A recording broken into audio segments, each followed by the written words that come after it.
தென்காசி மாவட்டத்தில் இருக்கிற இந்த குற்றால மலை இருக்குல்ல, அந்த மலையில் உள்ள ஒரு குகை இருக்குது. அதை சன்னாசி புடவு அப்படின்னும் பரதேசி புடவும் அப்படின்னும் அங்கே உள்ள மக்கள் நினைக்கிறாங்க. இது எங்கே இருக்குன்னா, இந்த குற்றாலநாதர் கோயில் இருக்குல்ல, அதுக்கு பின்புறத்தில் இருக்கிற அந்த பேரருவி, அந்த மலையில் ஏறணும். ரொம்ப கடினமான ஒரு மலையேற்றமாக இருக்கும். அந்த மலையில் ஒரு 5.5 கிலோமீட்டர் நம்ம ஏறி போகணும். இந்த உயரம் வந்து ஒரு 1000 மீட்ரு உயரத்தை நம்ம ஏற்றினோம்னா இந்த குகை இருக்கிற இடத்துக்கு நம்ம போகலாம். இது மாதிரி இந்த வழியில் நம்ம போகும் பொழுது சில அருவிகள்லாம் கடந்து போவோம். இப்போ செண்பகா அடவி அருவி அப்படின்னு சொல்லி ஒரு அருவி கேள்விப்பட்டிருப்பீங்க. செண்பகா தேவின்னு சொல்லுவாங்க அருவி. செண்பகா தேவி இல்லை, அது செண்பகா அடவி அருவி அப்படின்னு சொல்லி பேர். அடவி என்பது வனம் அல்லது காடு, அது குறிக்கிற ஒரு சொல். செண்பக மரங்கள் அதிகமாக இருந்ததுனால அது செண்பக அருவி அப்படின்னு சொல்லி சொல்லுவாங்க. அது போகிற படிக்கட்டு தான் நீங்கள் இங்கே பார்க்குறீங்க. நம்ம இந்த சன்னசி புடவுக்கு போகும்போது தொலைவில் ஒரு மலைக்கு மேலே இந்த மாதிரி படிக்கட்டுகள் இருக்கிறத தொலைவிலேருந்து நம்ம பார்க்கலாம். இது செண்பகா அடவி அருவிக்கு போகிற அந்த பாதை, வனத்துறையினர் ஏற்படுத்திய பாதை. அந்த அருவிக்கெல்லாம் போகணுன்னா வனத்துறை அனுமதி பெற்று அவங்க கூட்டிகிட்டு போவாங்க. அந்த பாதையை தான் நம்ம தொலைவிலேருந்து இதில் பார்க்க முடியும். இதெல்லாம் தாண்டி மறுபடியும் நடந்தோம்னா தேனருவி இருக்குது. அதுவும் இதே மாதிரி தொலைவில் இருக்கிற ஒரு இதாக இருக்கும். இங்கே தேனருவி இதெல்லாம் தாண்டி போனோம்னா இந்த குகைக்கு போகலாம். போகிற வழியில் பார்த்திங்கன்னா இந்த மாதிரி நீங்கள் ஆலமரங்களை பார்க்கலாம். இந்த ஆலமரம் இருக்குல்ல, இது ஒரு சிறிய வகையை சேர்ந்த ஆலமரம், டுவார்ஃப் டைப் சொல்லுவாங்க. அது வந்து குறு ஆல் அப்படின்னு சொல்லுவாங்க. இந்த குறு ஆல்லேருந்து தான் இந்த மலைக்கு பேர் குற்றாலம் அப்படின்னு சொல்லி பேர் வந்தது. இதெல்லாம் தாண்டி நம்ம போனோம்னா ஒரு தனியார் எஸ்டேட் ஒன்று வரும், தெக்குமலை எஸ்டேட் அப்படின்னு பேர். இந்த தெக்குமலை எஸ்டேட்டுக்குள்ளே போகும்போது பார்த்திங்கன்னா இந்த மாதிரி கட்டடங்கள்லாம் இருக்கும். அங்கே எஸ்டேட்டில் வேலை செய்கிறவங்க வந்து தங்குறதுக்காக கட்டி வச்சுருக்கிற இந்த அமைப்பு இது. இப்போ யாரும் அங்கே இல்லை, முதல்ல தங்கியிருக்கும்போது இங்கே தங்கி இருந்திருப்பாங்க. அதுக்காக இந்த கட்டடங்கள் இங்கே இருக்குது. இது வரைக்கும் ஜீப் வர்றதுக்கான பாதை இருக்குது. ஆனால் இந்த பாதை தூந்து போயிடுச்சு, அதில் போக முடியாதுன்னு சொல்லி நம்ம நடந்து தான் இங்கே வந்திருக்கோம். இந்த இந்த இது இருக்கு இல்லையா, இதுதான் இந்த தெக்குமலை எஸ்டேட் அப்படின்னு சொல்கிற இடம். அதில் ஏதோ ஒரு அறிவிப்பு பலகை கூட இருக்குது பாருங்களேன். அறிவிப்பு, தெக்குமலை எஸ்டேட், இங்கே உத்தரவின்றி வரக்கூடாது, ஆயுதங்கள்லாம் கொண்டு வரக்கூடாது அப்படிலாம் எழுதி போட்டிருக்காங்க. ஏன்னா ஆயுதங்கள்லாம் கொண்டு வந்தோம்னா அந்த வேட்டையாடுவாங்க இல்லையா, அதெல்லாம் தடுக்கிறதுக்காக அப்படி போட்டிருக்காங்க. ஏன்னா இது பாதுகாக்கப்பட்ட வனப்பகுதிக்குள்ளே இருக்கிறதுனால இந்த மாதிரி அனுமதிலாம் கிடையாது. இங்கே பார்த்திங்கன்னா அந்த தண்ணி ஓடுற சத்தம் நல்லாவே கேட்குது.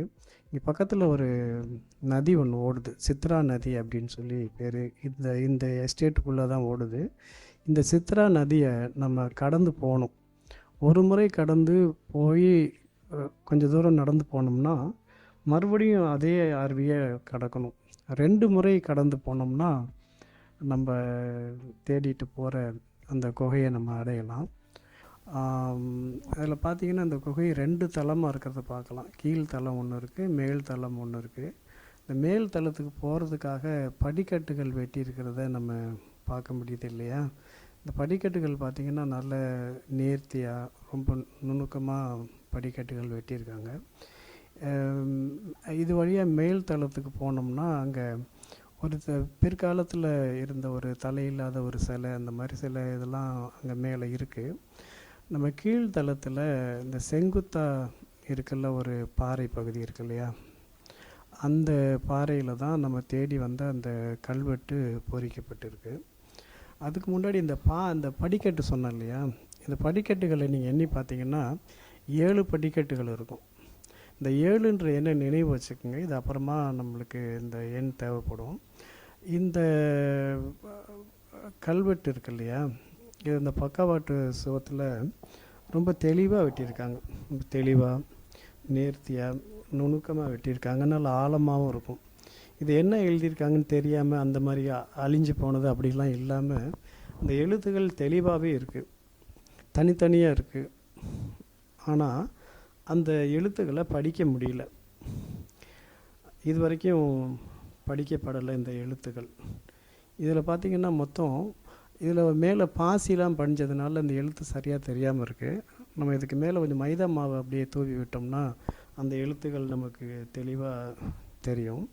அந்த மாதிரி மைதா மாவை நம்ம தூவிட்டு அதுக்கப்புறம் இதை நம்ம பார்க்கும்போது இந்த கல்வெட்டு இருக்கு இல்லையா, இது எந்த மொழியில் எப்போ யாரால் வெட்டப்பட்டது அப்படின்ற பதிவு எதுவுமே இல்லை. அதுவும் இல்லாமல் இந்த குகையில் இந்த காலத்தை காட்டுற வேறு சில செய்திகள், பாறை ஓவியங்களோ இல்லை கற்படுக்கைகளோ இல்லை புதைகுழி அமைப்போ பழைய சிலை வடிவங்களோ எதுவுமே இங்கே இல்லாததுனால இது எந்த காலத்தை சேர்ந்ததுன்னு ஒப்பிட்டு நம்ம சொல்ல முடியாமல் இருக்குது. ஆனால் இந்த எழுத்துக்களை பாருங்கள், ஒவ்வொரு எழுத்தும் தனித்தனியாகவும் ரொம்ப நேர்த்தியாகவும் நுணுக்கமாகவும் தெளிவாகவும் இதை வெட்டியிருக்காங்க இல்லையா. இது என்ன எழுத்து, இது என்ன சொல்லுது அப்படின்னு சொல்ல முடியல. ஏன்னா இந்த எழுத்துக்கள் வேறு எங்கேயும் கண்டறியப்படலை. எந்தவித பழைய அல்லது புதிய எழுத்துக்களோடோ நேரடி தொடர்பின்றியும் இருக்குது. இதனால தான் ஆங்கிலேயர்களோ இல்லை இந்திய தொல்லியல் துறை அறிஞர்களோ 100 ஆண்டுகளுக்கு மேலாக இந்த கல்வெட்டை கண்டுபிடிச்சி 100 ஆண்டுகள் ஆயிடுச்சு, இந்த 100 ஆண்டுகளுக்கு மேலாக அதை படிக்க முடியல அப்படின்னு சொல்லிட்டாங்க. ஆங்கிலேயர் ஆட்சி காலத்தில் கிபி 1917 வெளிவந்த திண்ணவெள்ளி district gazetteer, Tirunelveli district gazetteer இருக்கு இல்லையா, அந்த பதிவு, அரசு பதிவு, அந்த அரசு ஆவணத்தில் இந்த குகை குறித்து ஒரு செய்தி இருக்குது. இந்த குற்றாலமலை காடுகளை காப்பி பழத்தோட்ட எஸ்டேட்டுகளாக மாற்ற சிவகிரி ஜமீனுக்கு ஆங்கிலேயர்கள் தானம் கொடுத்து இருக்கிறார்கள் அப்படின்னு சொல்லி அந்த செய்தி சொல்லுது. அப்போ இங்கே கூலி வேலை செஞ்சுப்பாங்க இல்லையா, அந்த கூலி வேலை செய்ய வந்தவங்க இந்த குகையில் தங்கியிருக்காங்க. அப்படி தங்கும்போது இந்த எழுத்துக்களை பார்த்து இது பதிவு செஞ்சதாக அந்த இதில் குறிப்பிடப்பட்டிருக்கு. இதை படிக்கிறதுக்கு முயற்சி பண்ண அந்த ஆங்கிலேய அரசும் அதை படிக்க முடியல அப்படின்னு சொல்லி கைவிட்டுட்டாங்க.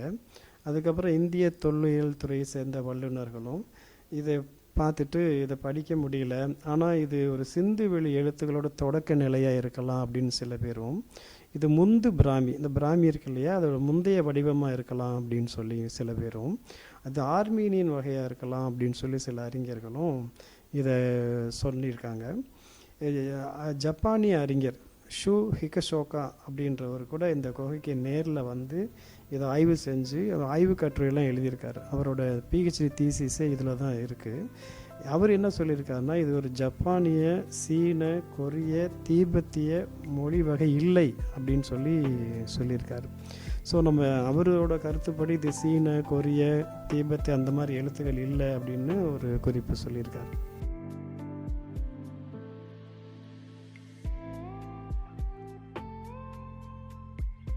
நான் 2 ஆண்டுகளுக்கு மேலே இந்த எழுத்துக்களை படிக்க முயற்சி பண்ணிகிட்ருக்கேன். அதுக்கு ஒரு குறிப்பிடத்தக்க அளவில் வெற்றியும் கிடச்சிருக்கு. இந்த எழுத்துக்களை இப்போதைக்கு நம்மளால் படிக்க முடியும். இது எப்படி படிக்க முடிஞ்சிச்சு அப்படின்னு சொன்னால், இதில் மொத்தம் 15 எழுத்துக்கள் இருக்கு இல்லையா, அந்த 3 வரிகளாக இருக்கும். பார்த்திங்கன்னா ஒவ்வொரு வரியிலையும் 5 எழுத்துக்கள், ஆக மொத்தம் 15 எழுத்துக்கள் இருக்கும்.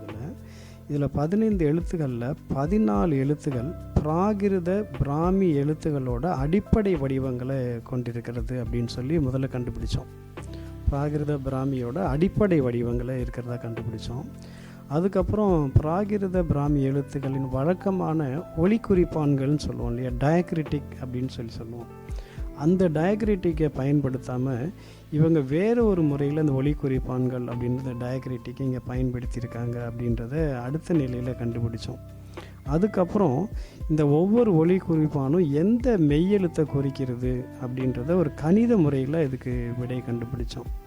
இது எந்த மொழியில் எழுத்தை குறிக்கிறது அப்படின்னு சொல்லி எழுதப்பட்டிருக்கிறது அப்படின்னு அறியறதுக்கு சமஸ்கிருதம், பாலி உட்பட எந்தெந்த மொழிகளில் இந்த சொற்கள் பொருந்தி வருது அப்படின்னு சொல்லி அதையும் தேடி பார்த்தோம்.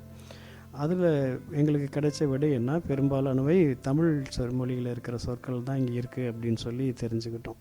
இது சுருக்கமாக சொல்லணும்னா, ஒலி குறிப்பான்கள் மாற்றப்பட்ட பிராகிருத பிராமி எழுத்துகளில் தமிழ் மொழியின் சொற்கள் எழுதப்பட்டிருக்கின்றன அப்படின்னு நம்ம சொல்லலாம். இதை சுருக்கமாக சொல்லணும்னா அதில் என்ன எழுதியிருக்கு அப்படின்னு சொன்னால், உம் நெறி ஞானவாபி எலொரே கஜம் கா ஈரு. இதுதான் இதில் எழுதியிருக்கிற எழுத்துக்கள். இது